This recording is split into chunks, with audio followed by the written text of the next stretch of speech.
of care was really the idea of Dr. Judy Ryan, who was the president and CEO of the Good Samaritan Society back in about 2001, and Renee Nylander, she was the vice president for financial services at Good Sam. They had developed a kind of just a concept of how people in a rural community could pool financial resources to be able to have the services that they wanted and needed in a rural community. And so it really began with a concept, and communities was one of the hallmarks, you know, the resident-centered, staff-centered, Christ-centered, and community-centered. And so it kind of just made sense that they look at how can we start a pilot project and really try to develop a model that would work, not just in North Dakota or rural Cass, but you know, other areas across the country as well. And so I was asked to start the pilot and hire a couple staff members. Hired Deb Coulter as the first social worker. We hired Lucille Kingsley shortly after to be the volunteer coordinator. That was really an opportunity to kind of think outside the box and what would work best, what would meet the needs in a rural community. The factors that contributed to the success of community care starts first and foremost with the people who answered the call to be part of it.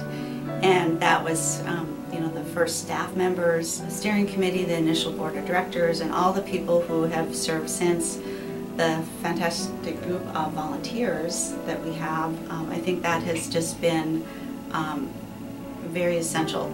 There have been so many businesses, organizations, faith communities that have responded above and beyond when community care probably needed it most to really help it be successful. And without that, it would not have been. It wouldn't be here today without that. So, and I think being flexible has helped community care serve people very holistically, as their neighbor, as their friend, as their family member. You know, they walk through the door.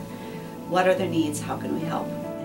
The fact that services are available in rural Cass is just so important, and the fact that community care offers the transportation so people can access those services. That is just a critical component, because those are, I think, a couple really key things for people who are thinking about as they approach that older age. If those services weren't there, sometimes it will be enough for a person to make the decision to move out of the area. And as I talk to people in the Fargo area, they consider community care to be a solid, effective part of the AG network, and that is just such a great thing to hear, and to know that it's being recognized and respected by all of the other nonprofits and agencies in the